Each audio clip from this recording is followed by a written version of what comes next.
E se você pudesse ter todas as respostas para todas as perguntas da sua vida?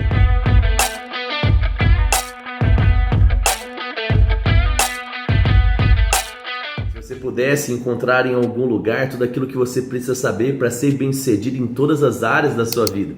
Parece bom demais para ser verdade, não é? Mas isso é possível, está ao seu alcance. Tudo isso está na Bíblia. A Bíblia tem resposta para tudo aquilo que você precisa. A única dificuldade que muitos têm é de abrir a Bíblia para encontrar. Eu quero te encorajar, querido, nesses dias comigo, a mergulhar ainda mais fundo naquilo que Deus tem para você. Encontrar as respostas para sua família, para sua saúde, para sua vida financeira, para cada um dos seus sonhos. Deus deixou um manual para a gente, de 66 livros falando sobre você. Eu sou Leandro Machado, seja bem-vindo ao nosso canal. Se você é novo aqui, já ativa o sininho embaixo, clica no botãozinho aqui de se inscrever, e bora acompanhar os vídeos, porque todo dia tem um vídeo novo para abençoar a sua vida, exatamente isso. Então bora lá, esse é o Bíblia em um ano, nós estamos lendo a Bíblia inteira e hoje nós vamos de Atos, capítulo de número 14, Josué 22 e Jó 31. Então bora lá, Atos, capítulo de número 14,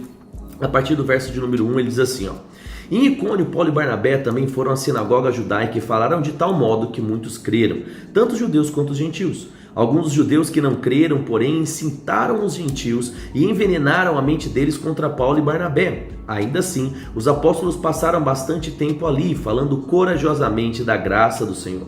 E assim ele confirmava a mensagem, concedendo-lhes poder para realizar sinais e maravilhas. Com isso, o povo da cidade ficou dividido. Alguns tomaram partido dos judeus e outros dos apóstolos. Então, um grupo de gentios, judeus e seus líderes resolveu atacá-los e apedrejá-los. Quando os apóstolos souberam disso, fugiram para a região de Licaônia, para as cidades de Listra e Derbe e seus arredores. Ali anunciaram as boas novas.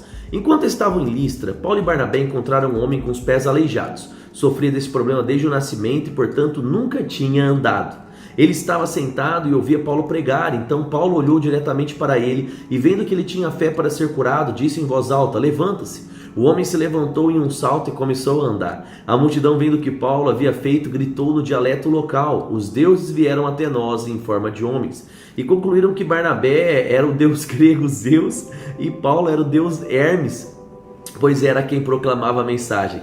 O sacerdote do templo de Zeus ficava na entrada da cidade. Trouxe então tesouros de touros e coroas de flores até as portas da cidade, pois ele e a multidão queriam oferecer sacrifícios aos apóstolos. Olha que coisa louca!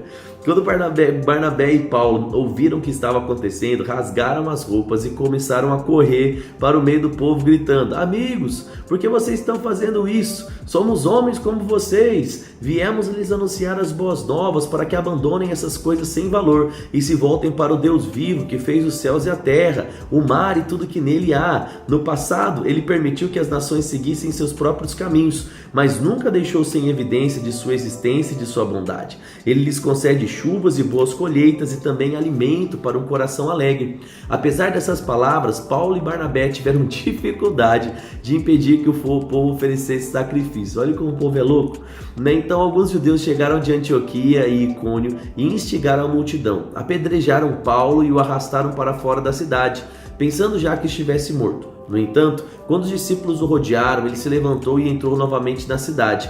No dia seguinte, partiu com Barnabé para Derbe.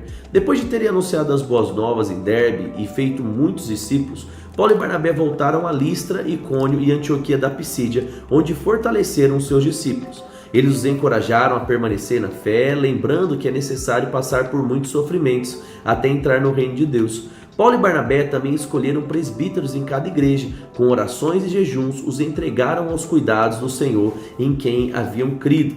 Então viajaram de volta para Pisídia até Panfilha, pregaram a palavra em Perge e desceram para Atália. Por fim, voltaram de navio para Antioquia, onde sua viagem tinha começado, onde haviam sido entregues à graça de Deus para realizar trabalhos que agora completavam. Quando chegaram em Antioquia, reuniram a igreja e relataram tudo o que Deus tinha feito por meio deles e como tinha aberto a porta da fé também para os gentios. Então permaneceram ali com os discípulos por muito tempo. Gente, que coisa legal! A gente vê aqui, Deus mais uma vez usando os homens para manifestar milagres. E perseguição acontece. Deixa eu falar uma coisa para você, gente. Perseguição faz parte.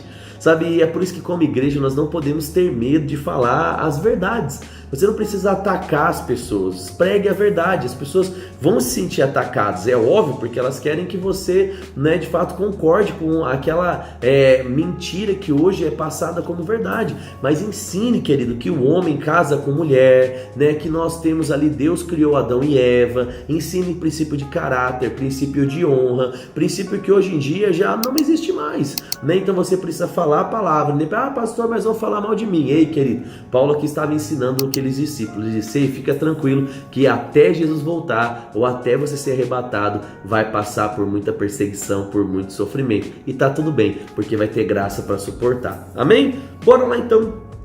Josué, nós estamos indo quase para o final de Josué, nós vamos aqui para o antepenúltimo capítulo do livro. Nossa, já são vários livros que estão indo para a conta aqui, né? Eu tenho certeza que você está lendo muito a Bíblia. Quem aqui, ó, nunca leu a Bíblia tanto assim como está lendo agora? Escreve aqui nos comentários para mim, fala: pastor, bati meu recorde. Escreve aqui para eu saber que você, né, nunca leu tanto, né, tantos dias contínuos a Bíblia como você está lendo. Escreve aqui embaixo: pastor, bati meu recorde.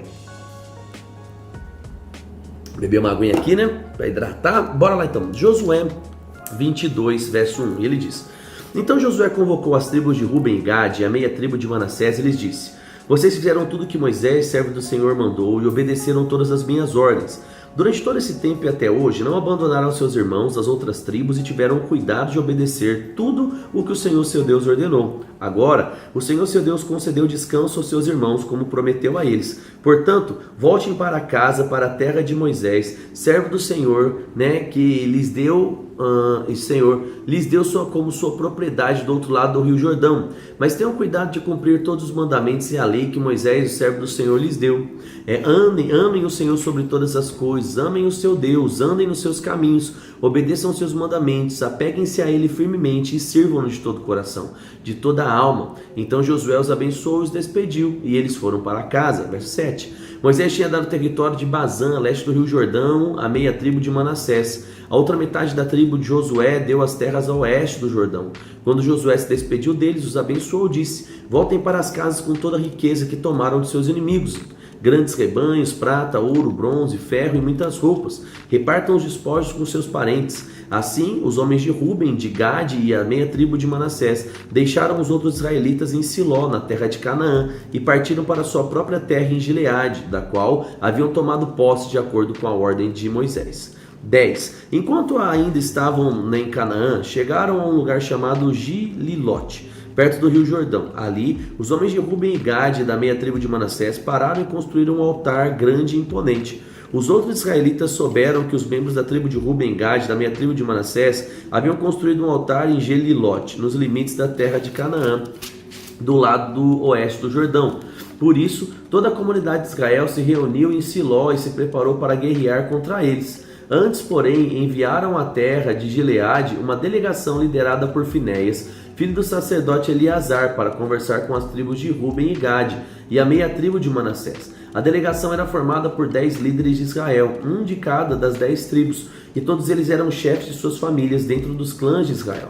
Quando chegaram à terra de Gileade, disseram às tribos de Ruben e Gade e a meia tribo de Manassés: toda a comunidade de Israel quer saber por que vocês foram tão infiéis ao Deus de Israel. Como puderam se afastar tanto do Senhor? Vocês construíram para si um altar, rebelando-se contra ele. Não bastou o pecado do incidente em Peor, até hoje não estamos completamente purificados dele, mesmo depois que a praga feriu toda a comunidade do Senhor. E ainda assim vocês abandonaram o Senhor. Se hoje vocês se rebelarem contra o Senhor, amanhã ele voltará a ira contra toda a comunidade de Israel. Se a porção de terra que receberam como herança está impura, passem para o outro lado, para a terra que o Senhor, não é, do Senhor, onde está o tabernáculo do Senhor, e tomem posse do território entre nós. Mas não se rebelem contra o Senhor nem contra nós, construindo para si um altar que não seja o verdadeiro altar do Senhor nosso Deus.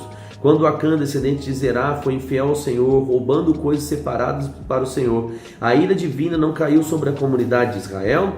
E Acã não foi o único que morreu por causa do pecado. Então, os membros das tribos de Ruben e Gade, da meia tribo de Manassés, responderam aos chefes dos clãs de Israel: o Senhor, o poderoso, é Deus. O Senhor, o poderoso, é Deus. Ele sabe a verdade, que Israel saiba também. Não construímos altar por rebeldia, nem por infidelidade ao Senhor. Se o fizermos, Não poupe nós a vida hoje. Se construímos o altar para nos afastarmos do Senhor, ou para apresentarmos holocaustos, ofertas de cereal, oferta de paz, que o próprio Deus nos castigue. A verdade é que construímos esse altar por medo de que no futuro seus descendentes digam aos nossos que direito vocês têm de adorar ao Senhor, Deus em Israel. O Senhor colocou um rio no Jordão como barreira entre vocês e o nosso povo, e o povo de Ruben e Gade. Vocês não têm parte com o Senhor, então seus descendentes poderão impedir os nossos de adorarem ao Senhor. Por isso resolvemos construir um altar, não para oferecer holocausto ou sacrifício, mas como um testemunho. Ele lembrará aos nossos e os seus descendentes de que nós também temos o direito de servir ao Senhor em seu santuário, com holocausto, sacrifício e ofertas de paz. Então seus descendentes não poderão dizer aos nossos: vocês não têm parte com o Senhor. Se disserem isso, nossos descendentes responderão: veja essa réplica do altar do Senhor que os nossos antepassados fizeram. Não é para holocausto nem para sacrifício, é uma lembrança do relacionamento que vocês e nós temos com o Senhor. Longe de nós rebelarmos contra o Senhor ou nos afastarmos dele, construindo nosso próprio altar para o holocausto, ofertas de cereal ou sacrifícios, somente ao altar do Senhor, nosso Deus, que está diante do tabernáculo, pode ser usado para esse fim. Quando o sacerdote Finés, os líderes da comunidade, os chefes dos clãs de Israel, ouviram que os membros da tribo de Ruben, Gade, meia tribo de Manassés disseram, ficaram satisfeitos. Finéias, filho do sacerdote Eleazar, respondeu: hoje sabemos que o Senhor está no meio de nós, pois vocês não foram infiéis ao Senhor, como havíamos imaginado.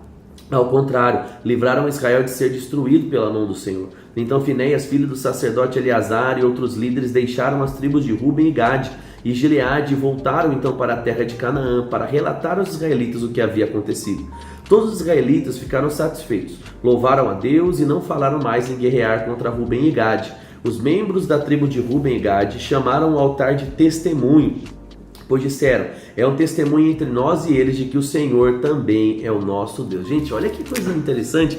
Eles estavam fazendo algo porque eles temiam no futuro perder a oportunidade de adorar ao Senhor, né? Isso é amor, isso é de fato um zelo pelas coisas do Senhor, né? Muito bom mesmo, parabéns aí para a tribo de Ruben e Gade. Bora lá então, Jó, capítulo de número 31, chapter 31. Ele diz assim então, ó, Jó 31, vamos ver aqui, ó, Jó mais uma vez tentando falar aqui, né, defender, tentar se justificar, né, reclama de Deus. Vamos ver aqui, ele fala assim, ó, Jó 31, fiz uma aliança com os meus olhos, de não olhar com cobiça para nenhuma jovem, pois o que Deus lá de cima escolheu para nós, qual é a herança do Todo-Poderoso que está lá no alto? Não é calamidade para os perversos e desgraça para os que praticam o mal? Afinal, ele não vê tudo que faço e cada passo que dou. Se a minha conduta for falsa, se procurei enganar alguém, que Deus me pese numa balança justa, pois conhecerá a minha integridade. Se me desviei do seu caminho, se meu coração cobiçou o que os olhos viram,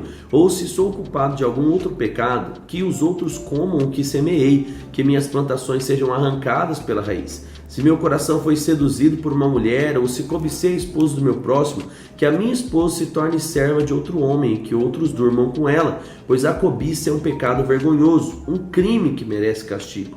É fogo que tudo consome, levando à destruição, capaz de destruir tudo que tenho.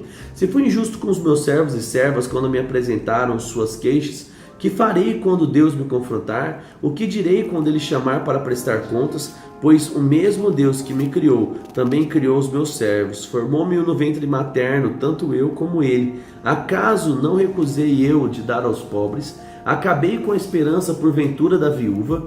Fui mesquinho com o meu alimento e me recusei a compartilhar com órfãos? Não. Desde a juventude tenho cuidado dos órfãos como um pai, e por toda a vida tenho ajudado as viúvas. Sempre que vi alguém passar por frio, por falta de roupa, e o pobre que não tinha o que vestir, acaso eles não me abençoavam por lhe prover roupas de lã e aquecê-lo? Se levantei a mão contra o órfão, certo de que juízes tomariam o meu partido, que meu ombro seja deslocado do meu braço, arrancado da articulação. Seria melhor enfrentar o castigo de Deus, pois a majestade de Deus é contra mim. Que esperança tenho? Acaso confiei no dinheiro ou me senti seguro por causa do meu ouro? Acaso me vangloriei da minha riqueza ou de tudo que possuo? Olhei para o sol que brilha no céu, para a lua que percorre o resplendor, ou em segredo meu coração foi seduzido para lhe lançar beijos de adoração?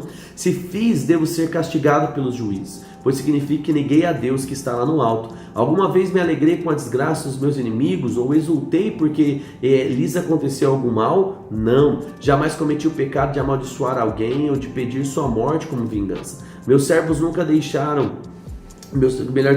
meus servos nunca disseram, ele deixa os outros passar fome. Nunca deixei o estrangeiro dormir na rua, minha porta sempre esteve aberta a todos. Acaso procurei eu encobrir os meus pecados como fazem os outros? Esconder a culpa em meu coração? Me mantive calado e não saí de casa por medo da multidão ou do desprezo do povo? Se ao menos alguém me ouvisse. Vejam, aqui está a minha defesa assinada, que o Todo-Poderoso me responda, que meu adversário registre sua denúncia por escrito.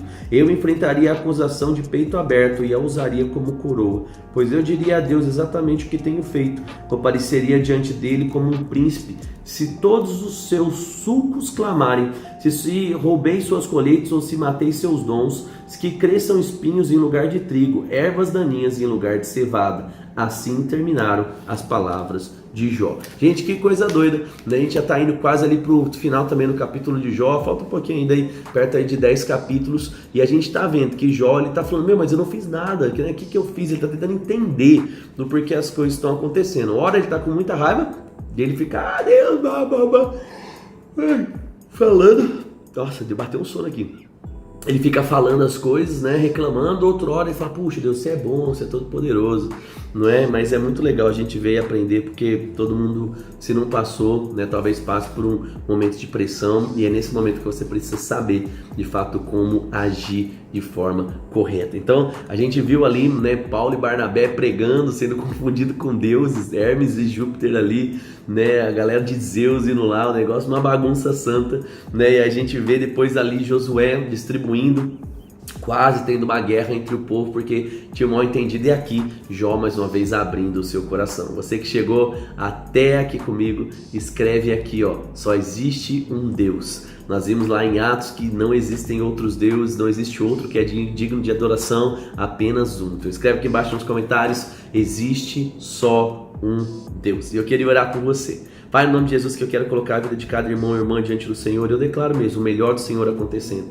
Eu oro para que o Senhor prospere, abençoe, multiplique, fale com cada um dos meus irmãos, para que eles possam, Pai, colher de tudo aquilo que o Senhor tem preparado para a vida deles. Viverão de forma plena, viverão de forma abençoada, para que o teu santo nome seja exaltado. No nome de Jesus eu oro e já te agradeço por tudo. Amém. Amém? Deixa o seu like aqui, lembra que eu tenho, não é lá na outra rede social, né?